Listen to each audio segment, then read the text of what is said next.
क्या करूं बताओ ना। हाँ, अगर ना पीऊं तो क्या करूं, तुम ही बताओ।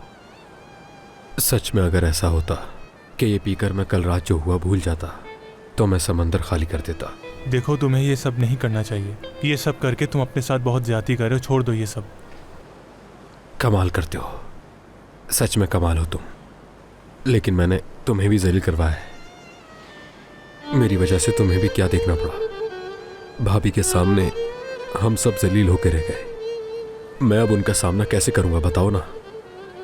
ना ही तुम्हारी भाभी तुमसे नाराज है और ना ही मैं नाराज हूं तुमसे। हाँ, दिल जरूर दुखा है क्योंकि हम चाहते थे ये रिश्ता हो जाए। चलो भाई आ जाओ, लो पियो। ये मेरी उस बेवकूफ़ी के नाम।